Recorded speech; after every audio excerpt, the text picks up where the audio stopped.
뭐지? 셀라 뮤직 공모전? 총 상금 1억 원? 다음 주까지니까 일단 오늘은 좀 쉬고 내일부터 하자. 뭐야, 3일밖에 안 남았네? 아 진짜 나 공모전 준비한다. 여보세요? 이문세 콘서트?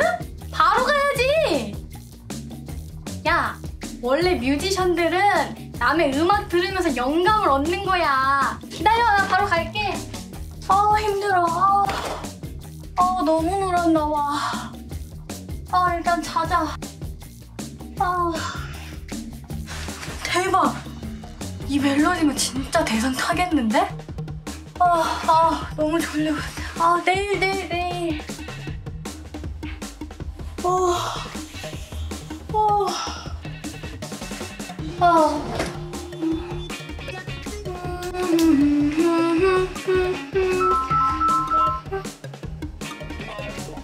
여보세요?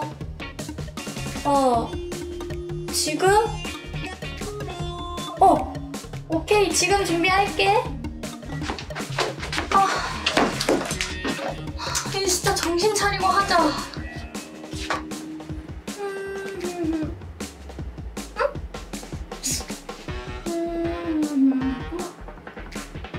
이거 아니었던 것 같은데?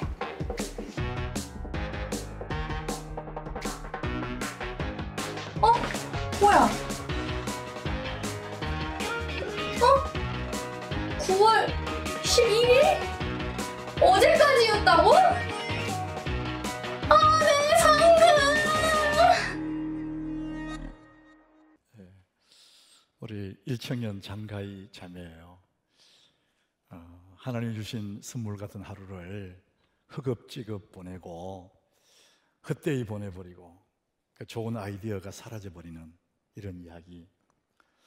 여러분, 생각이 참 우리에게 중요하고 우리 지난주에 함께 나눴던 생각을 얘기했잖아요. 근데 그 생각이라는 것은 시간이 지나면은 서서히 소멸돼 버려요. 그래서 우리 이 생각, 이 기억, 이것은 기록을 통해서만 완전해지는 거예요.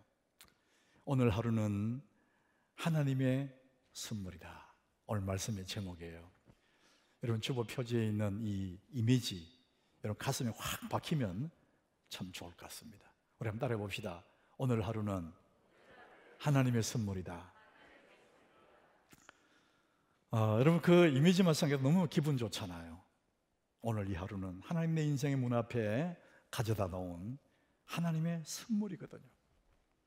여러분, 매일 아침에 우리 집 문을 열면 문 앞에 우유가 배달되어 있고 신문이 배달되어 있기도 하고 요즘은 또 택배가 배달되어 있기도 하거든요. 정말 갖고 싶은 어떤 상자가 와 있으면 얼마나 기쁠까요? 아마 요즘은 부지런히 이 택배들이 이제 배달되는 그런 때가 되었어요. 그런데 우리 문 앞에 어떤 선물 상자보다도 정말 우리 가슴을 뛰게 하는, 저는 그런 상상을 해봤어요.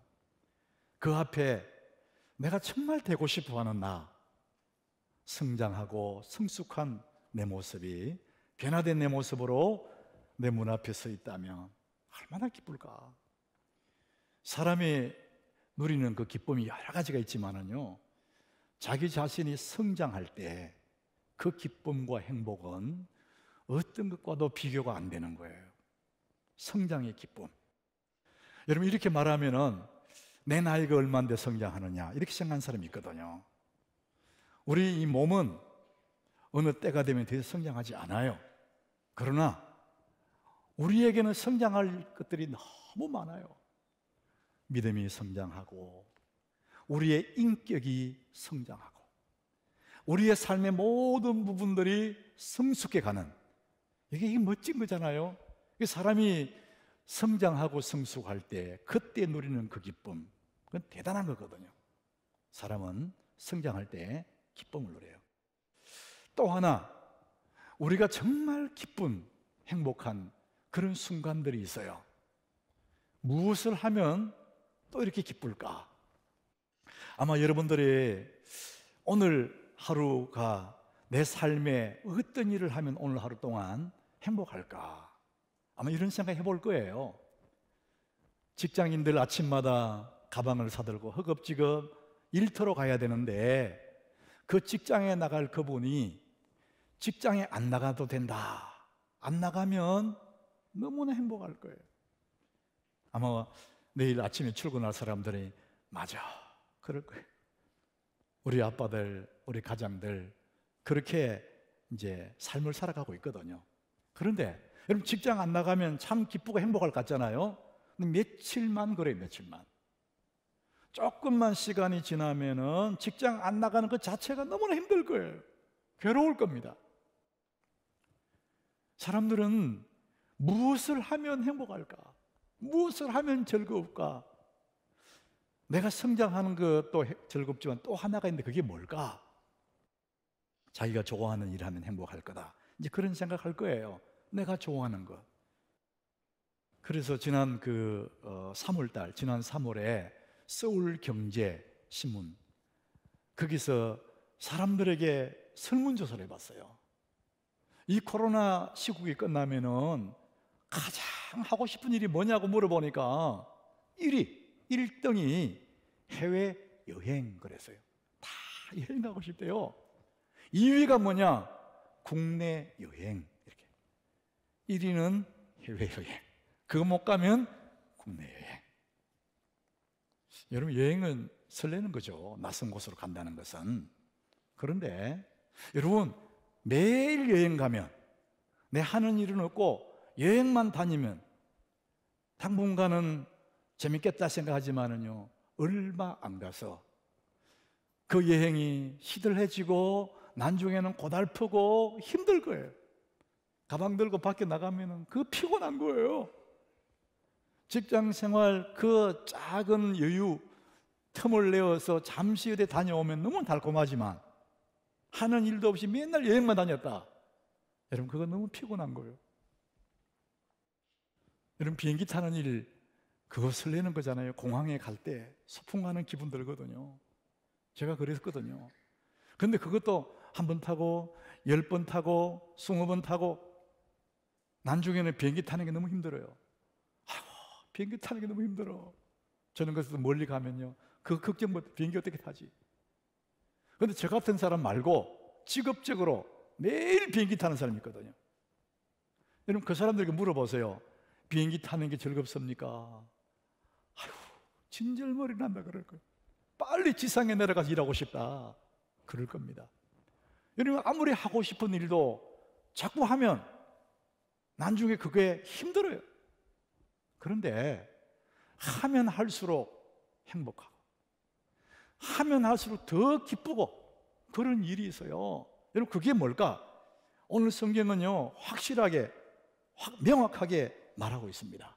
오늘 4절, 오늘 본문 4절 우리 같이 읽어봅니다.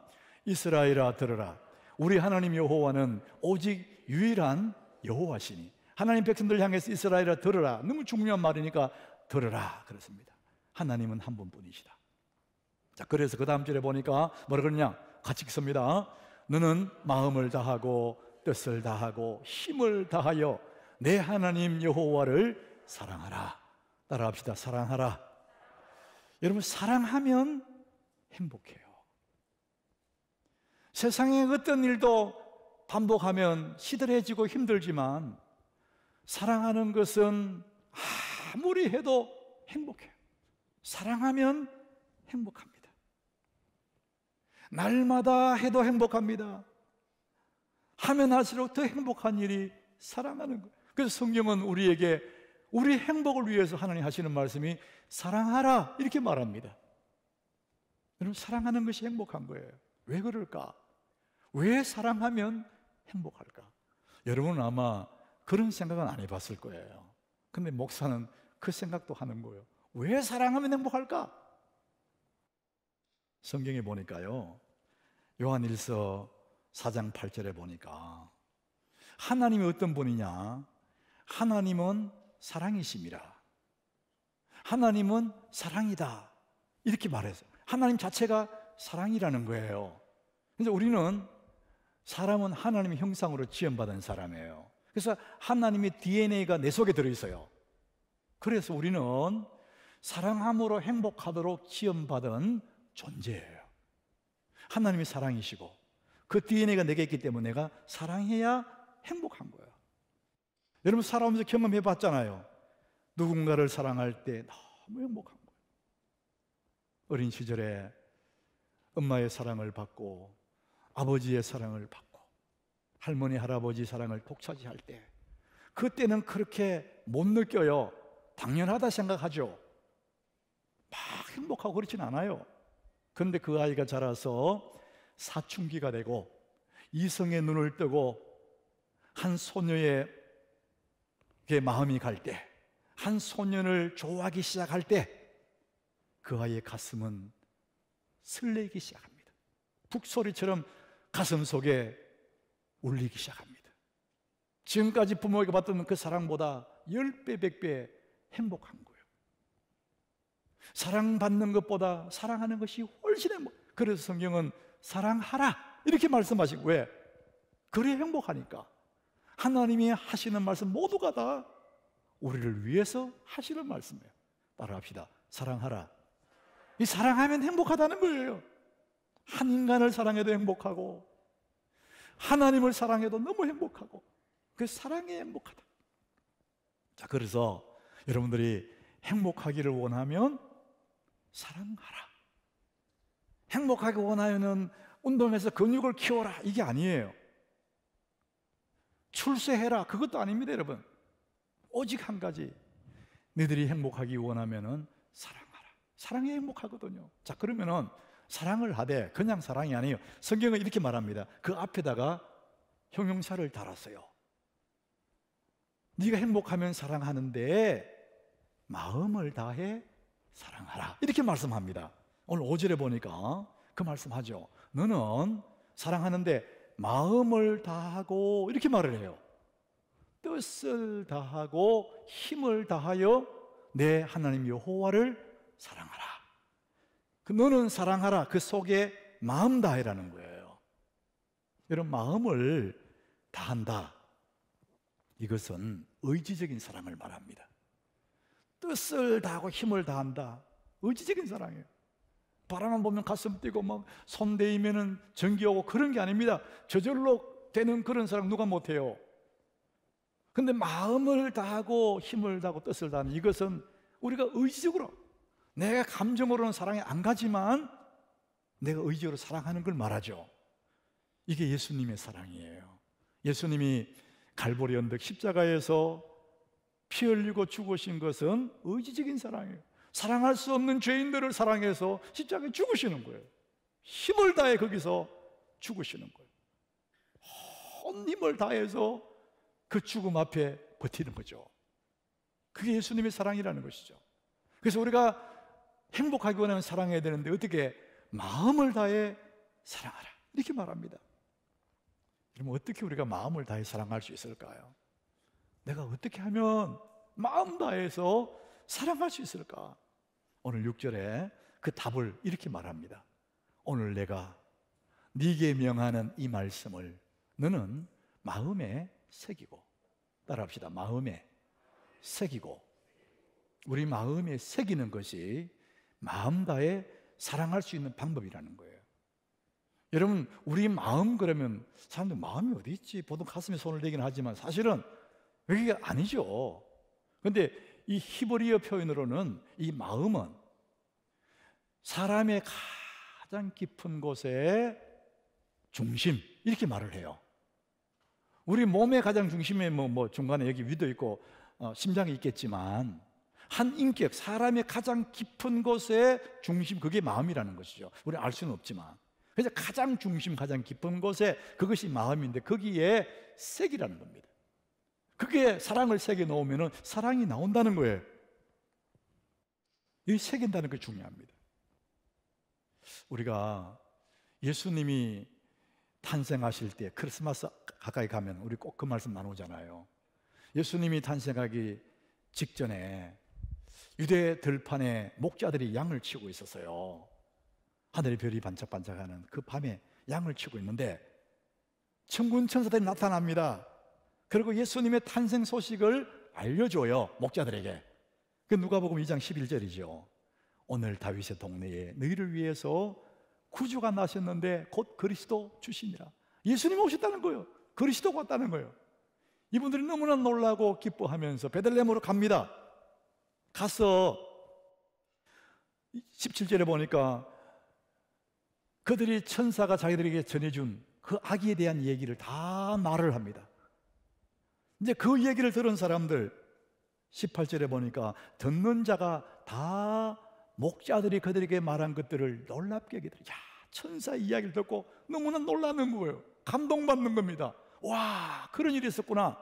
놀랍게 여기되, 놀라고는 끝이에요. 그걸로 끝났어요. 자, 그런데 그 다음 절에 보면은 성경이 이렇게 말합니다. 예수의 어머니 마리아, 마리아는 이 모든 말을 마음에 새기어 생각하니라. 사람들은 놀라고 감동받고 끝났지만은 마리아는 이 모든 말을 마음에 새기고 생각하니라. 마음에 새겨진 그것들이 나오는 것입니다. 하나님을 마음 다해 사랑한다는 것은 하나님의 그 사랑을 내 가슴에 새기는 것을 말합니다. 이런 마음이 새기면 새긴 대로 인생이 갑니다. 자, 그런데 어떻게 우리 마음에 새기냐? 여러분, 마음에 새기는 방법 두 가지가 있습니다. 가장 일반적으로, 가장 쉽게 우리 마음에 새기는 방법, 첫 번째는 반복하는 겁니다. 반복해서 생각하는 겁니다.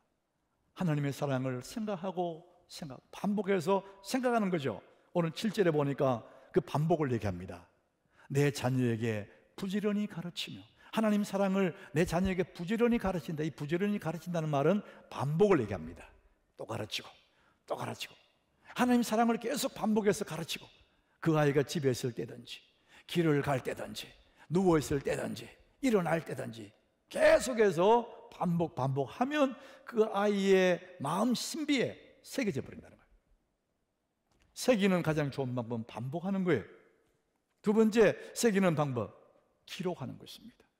오늘 말씀 마지막 9절, 또 내 문설주와 바깥문에 기록할지니라. 따라합시다. 기록할지니라. 여러분, 굉장히 중요한 말씀이에요. 하나님의 사랑을 바깥문에도 기록해놔야 겁니다. 그러면 잊어버리지 않는다는 거죠. 기록하고 마음에 새기고 기록하고. 여러분, 기록할 때 여기 글을 쓰지만은 내 마음에 새겨져 버리는 거예요. 우리가 어릴 적에 이제 초등학교 다니다가 중학교 가면 영어를 배우잖아요. 처음 알파벳을 배우고 단어를 배우고 문장을 배울 때, 그때 단어 외울 때 그냥 외우지 않고 서면서 외우거든요. 분명히 여기 B-O-O-K, B-O-O-K 썼는데 내 마음에 새겨지는 거예요. 쓰는 것이 중요합니다. 여러분, 이 성경은 기록된 말씀이에요. 기록되어 있는 거예요. 하나님이 우리를 향한 그 생각, 하나님의 그 생각을 기록한 것이 성경이에요. 구전으로 내려오는 말이 아니에요. 기록된 말씀이에요. 그래서 이 말씀이 권위가 있는 것입니다. 하나님은 당신의 그 좋은 생각들을 기록해서 말씀으로 이렇게 줬어요.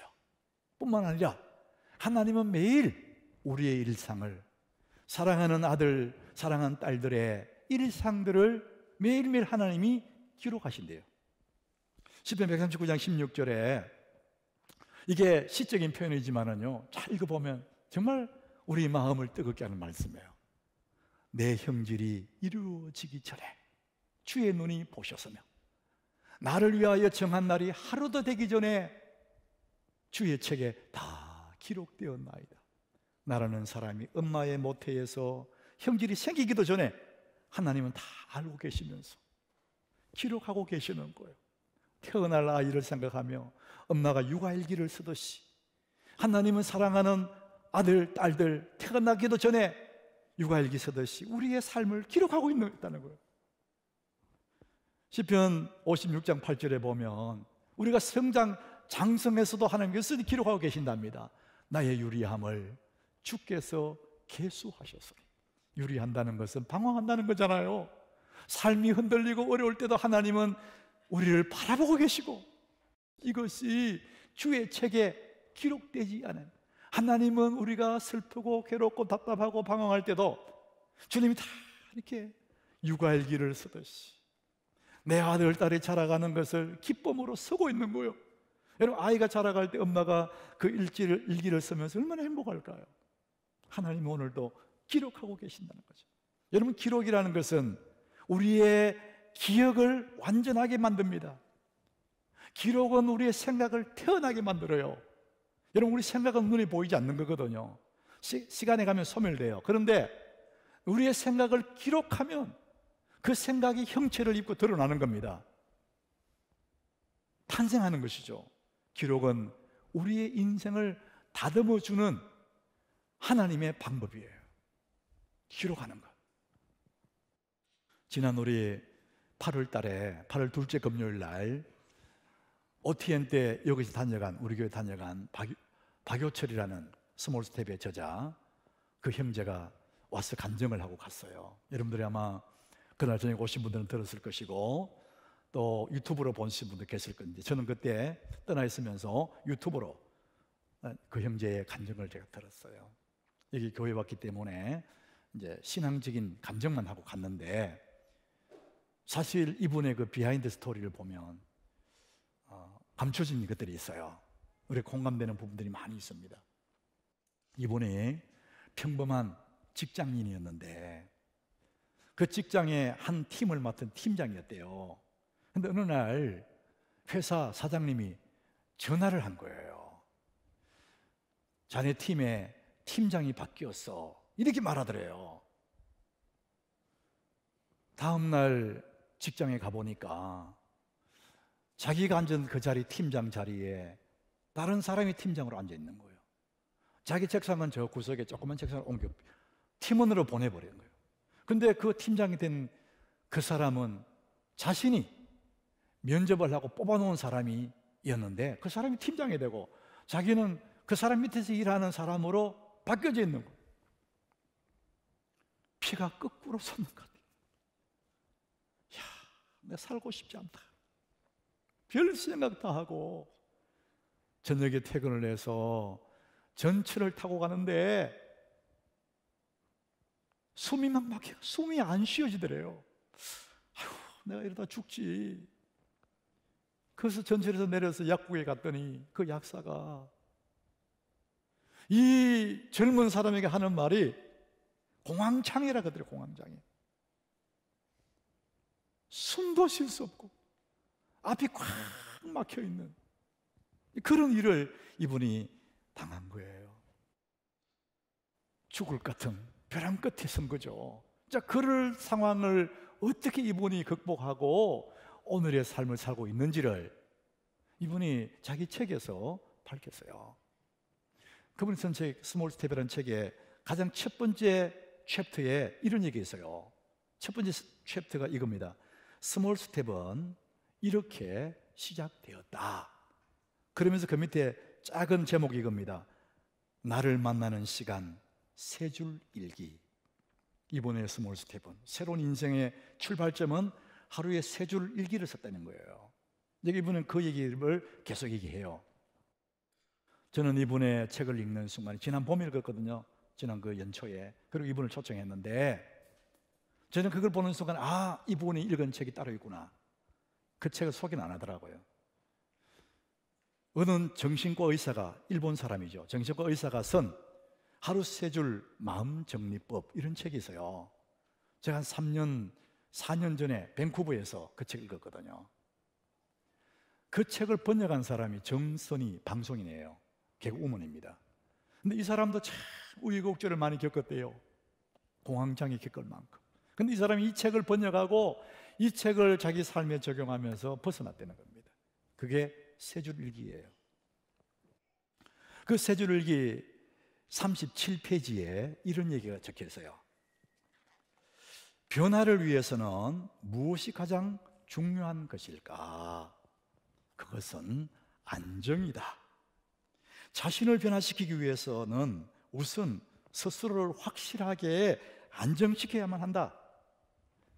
세 줄 일기를 통해 하루하루 회복 시스템을 작동시켜서 자율신경이 안정되어야만 가능한 일이다. 이분은 의사이기 때문에 자율신경이라는 이 전문 의학적 용어를 썼어요. 우리의 삶에, 우리 몸에 자율신경이 있는데 교감신경, 부교감신경이 있대요. 그런데 이 신경이 우리를 지탱하고 있는데, 우리가 하루에 슬픈 일을 만나고 답답한 일을 만나고 괴로운 일을 만나면은 이 자율신경이 자기 마음대로 막 움직이는 거예요. 그래서 내가 내 마음을 컨트롤 못하는 거예요. 그래서 사람들이 그리 맞잖아, 막 흑흑거리면서 내 마음 나도 몰라 이러거든요. 이 자율신경이 막 컨트롤 안 되는 거예요. 그래서 이게 병이 되고 그런다. 그래서 이 의사가 어떻게 하면 사람들을 자율신경을 안정시켜 줬을까 연구하고 연구해 봤는데 딱 세 가지, 세 줄 일기 쓰는 거랍니다.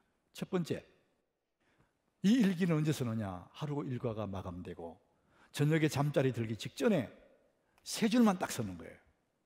오늘 하루 동안 안 좋았던 일, 그것을 떠올리면서 쓰는 거예요. 한 줄 쓰는 겁니다. 괴롭겠죠? 그러나 그 한 줄 일기를 쓰면서 자기 인생을 객관적으로 보게 되는 거예요. 안 좋은 자신을 보게 되는 거예요. 두 번째, 오늘 하루 동안 좋았던 일을 쓰는 거예요. 자, 그럴 때 이 좋았던 일을 생각하면서 쓰다 보면 안 좋았던 일을 이게 덮어버려요. 그리고 좋았던 일을 쓰면 가슴이 따뜻해지면서 마치 보물상자 속에서 보물을 꺼내는 같은 그런 기분이 든답니다.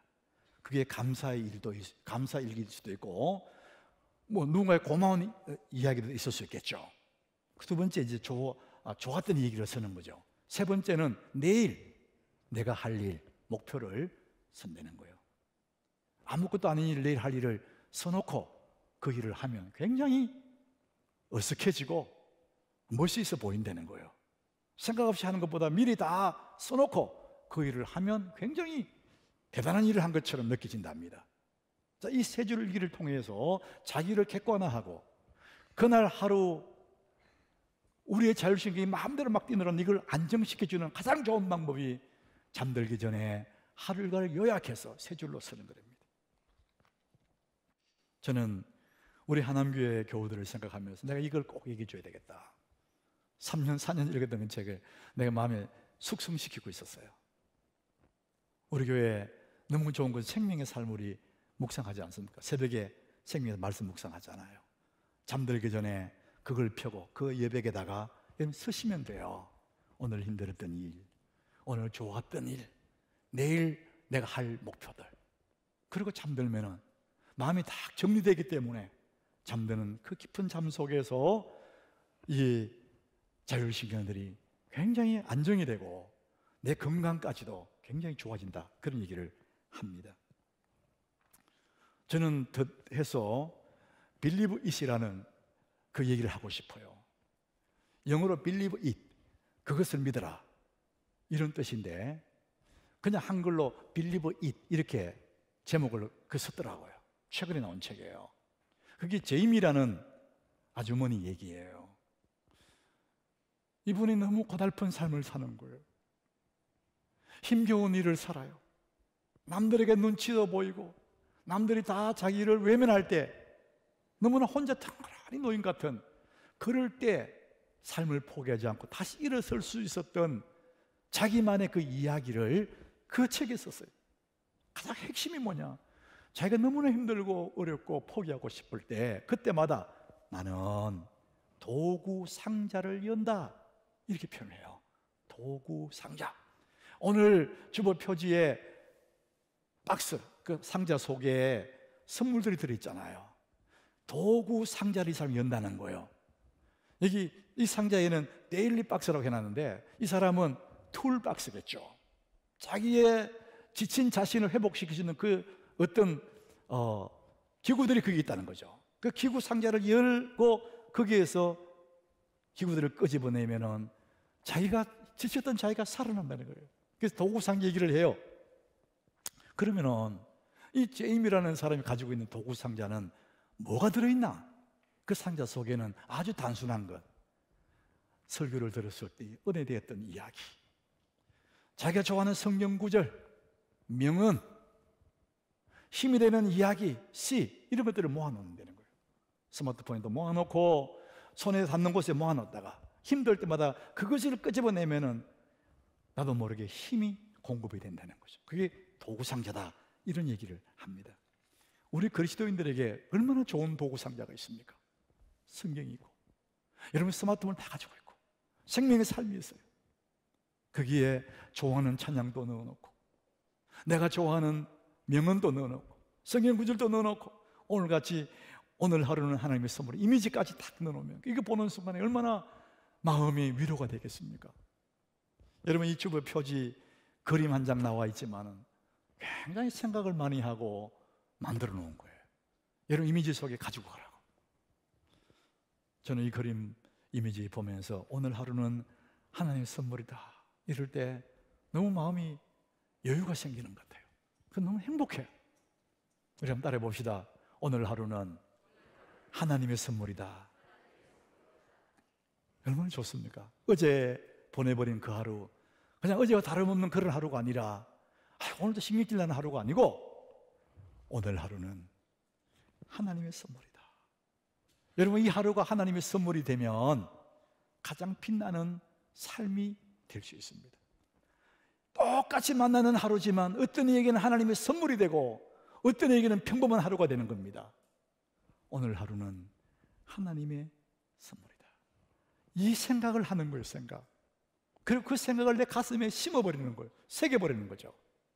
그럴 때 얼마나 풍요로울 것 같아요. 황금빛 인생이 시작된 거죠. 왜? 오늘 하루 하나님의 선물이니까. 이게 가슴에 심겨져 있으니까.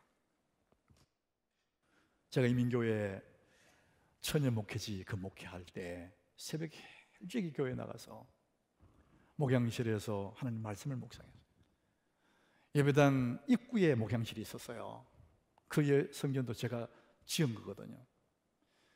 그 새벽에 나가서 성도들 오기 아주 이른 시간에 나가서 하나님 말씀을 묵상하고 있는데 그날 아침에 시편 118장 24절을 제가 묵상하고 있었어요. 이날은 여호와께서 정하신 것이라. 평범한 그날 하나님이 정하신 날이라는 거예요. 그리고 이 날에 뭐 하느냐? 돈 많이 벌고 명예롭고 그게 아니고 이 날에 우리가 즐거워하고 기뻐하리로다. 그날 아침에 제가 그 한 날 시작되는 그 새벽에 이 날은 하나님이 정하신 날이고 이 날에 할 일이 있다면 기뻐하고 즐거워하는 이 말씀 묵상하다가 내 마음에 하나님의 음성이 들려오는 것 같아요. 사랑하는 내 아들아, 이 날은 너를 위한 날이야.